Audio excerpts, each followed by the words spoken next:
बिहार की राजनीति एक बार फिर से गरमाई हुई है। वजह है मोकामा में हुआ दुलारचंद यादव का मर्डर। ये सिर्फ एक मर्डर का मामला नहीं है, बल्कि इसके बाद पूरा राजनीतिक माहौल बदलने लगा है। ये सवाल अब ज्यादा बड़ा है कि क्या ये घटना सिर्फ मोकामा की राजनीति को बदलेगी या फिर इसका असर पूरे बिहार की सियासत पर पड़ेगा। आप देख रहे हैं द हिंदी टॉप और मैं हूं आपके साथ सामिया खान। दुलारचंद यादव कभी लालू प्रसाद यादव के बेहद करीबी माने जाते थे। गुरुवार को उनका मर्डर उस वक्त हुआ जब जन स्वराज पार्टी के उम्मीदवार पीयूष प्रियदर्शी अपने काफिले के साथ चुनाव प्रचार कर रहे थे। ठीक उसी समय सामने से बाहुबली नेता अनंत सिंह का काफिला भी आ रहा था। दोनों काफिले के आमने सामने आने के बाद जो हुआ उसने पूरा माहौल बदल दिया। पीयूष प्रियदर्शी का आरोप है कि अनंत सिंह के समर्थकों ने हमला किया, गोलियां चलाई, हिंसा हुई और इसी दौरान दुलारचंद यादव का मर्डर हो गया। आरोप ये भी है कि गोली मारने के बाद उन पर गाड़ी चढ़ाई गई। अनंत सिंह की तरफ से कहानी बिल्कुल उल्टी बताई जा रही है। उनका कहना है कि जब उनका काफिला काफी आगे बढ़ चुका था और सिर्फ 10 गाड़ियां पीछे थी, तभी हमला हुआ। यानी कौन किस पर हमला कर रहा था, ये अब एक बड़ा सवाल बन गया है। अब इस मामले में नया मोड़ आया है, क्योंकि दुलारचंद यादव के मर्डर के मामले में पोस्टमार्टम रिपोर्ट सामने आई है और उसमें मौत का कारण कार्डियो रेस्पिरेटरी फेलियर कहा गया है। फिलहाल दुलारचंद यादव के परिवार की शिकायत पर अनंत सिंह, उनके 2 भतीजे राजवीर सिंह और करणवीर सिंह सहित कई लोगों पर केस दर्ज हो चुका है। इनमें छोटन सिंह और कंज सिंह का नाम भी शामिल है, जो हर इंटरव्यू में अनंत सिंह के पीछे दिखाई देते हैं। अब तक पुलिस ने किसी को लेकिन गिरफ्तार नहीं किया है, लेकिन कहानी यहीं खत्म नहीं होती। अब इस पूरे मामले को पूरी तरह हाईजैक कर चुके हैं सूरजभान सिंह। पिछले 20 सालों से मोकामा की राजनीति 2 नामों के बीच घूमती रही है, सूरजभान सिंह और अनंत सिंह। साल 2005 से अनंत सिंह या फिर उनके परिवार का कोई ना कोई सदस्य मोकामा से जीतता आया है, कभी आरजेडी से, कभी जेडीयू से या फिर कभी निर्दलीय। इस बार अनंत सिंह खुद चुनाव लड़ रहे हैं और उनके सामने है सूरजभान सिंह की पत्नी वीणा देवी, जो पहले भी सांसद रह चुकी हैं। दुलारचंद यादव के मर्डर के बाद अचानक पूरा घटनाक्रम बदल गया। पीयूष प्रियदर्शी जैसे गायब हो गए और चुनावी मैदान में सीधा सूरजभान सिंह उतर गए।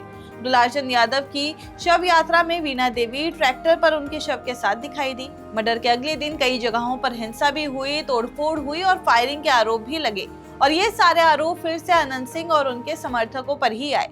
अब असली खेल शुरू होता है जातीय समीकरण का। पीयूष प्रियदर्शी धानुक बिरादरी से आते हैं, दुलारचंद यादव यादव समाज से थे। अब महागठबंधन और जन स्वराज पार्टी दोनों मिलकर कोशिश कर रहे हैं कि यादव प्लस धानुक वोट एकजुट होकर अनंत सिंह को हराएं, क्योंकि अगर ऐसा हुआ तो मोकामा में सत्ता का पूरा पलड़ा बदल सकता है। अनंत सिंह बाहुबली हैं, जो जेल जा चुके हैं, लेकिन वोट बैंक मजबूत रहा है। वो हमेशा 50-80 हजार वोट लेकर जीते रहे हैं, कभी 1 लाख पार नहीं कर पाए। यानी थोड़ा भी समीकरण बदलता है तो उनकी सीट खतरे में पड़ सकती है। लेकिन राजनीति में हर एक्शन का रिएक्शन भी होता है। अगर यादव और दूसरे पिछड़े वोट एकजुट हुए तो भूमिहार समाज भी एक ही तरफ खड़ा हो सकता है। और ये बात भी ध्यान रहे कि अनंत सिंह और सूरजभान सिंह दोनों भूमिहार हैं। ऊपर से आरजेडी ने इस बार 6 भूमिहार उम्मीदवार उतारे हैं, जबकि 2020 में सिर्फ 1 को टिकट दिया था। यानी आरजेडी के पास भी भूमिहारों को जोड़ने की प्लानिंग है। लेकिन अगर मोकामा में यादव और धानुक एक तरफ जाते हैं तो भूमिहार वोट दूसरी तरफ सिमट सकते हैं। यहाँ एक और बड़ा राजनीतिक एंगल है अनंत सिंह और नीतीश कुमार का रिश्ता। साल 2004 में जब नीतीश बाढ़ सीट से लोकसभा चुनाव हारे थे, तब उन्होंने खुद कहा था कि अगर अनंत सिंह उनके साथ होते तो वो हारते नहीं। इसी वजह से उन्होंने अनंत सिंह को जेडीयू में शामिल करवाया। आज भी ये कहा जाता है कि अनंत सिंह नीतीश के बेहद खास है। यही वजह है कि विपक्ष इस मर्डर के बहाने पुलिस, चुनाव आयोग और नीतीश सरकार पर सवाल उठा रहा है। तेजस्वी यादव कह रहे हैं कि आचार संहिता लगी है, फिर भी हथियारों के साथ काफिले कैसे चल रहे हैं। प्रशांत किशोर ने साफ कहा कि चुनावी हिंसा लोकतंत्र के लिए खतरा है। दूसरी तरफ एनडीए कह रही है कि ये सिर्फ एक केस है, इसे राजनीतिक फायदा नुकसान के चश्मे से मत देखिए। अब बिहार के हर सियासी गलियारे में चर्चा यही है, क्या दुलारचंद यादव का मर्डर वोटों का पूरा संतुलन बदल सकता है। क्या इस मर्डर की सहानुभूति लहर वीणा देवी और सूरजभान सिंह के पक्ष में जाएगी? क्या धानुक और यादव एकजुट होकर नया समीकरण बना देंगे या फिर भूमिहार वोटर एकजुट होकर अनंत सिंह को बचा लेंगे?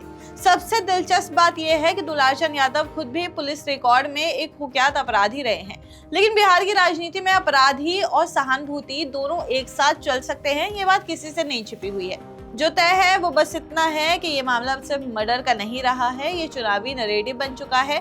अब ये वोटों का खेल तय करेगा कि मोकामा की गद्दी किसके हाथ आएगी, अनंत सिंह या फिर सूरजभान सिंह। आपकी इस पे जो भी राय है हमें कमेंट्स करके जरूर बताइए और ऐसे ही और जानकारी के लिए आप हमारे चैनल द हिंदी टॉप को सब्सक्राइब कर लें। इसके अलावा आप हमें एक्स, फेसबुक और इंस्टाग्राम पर भी फॉलो कर सकते हैं।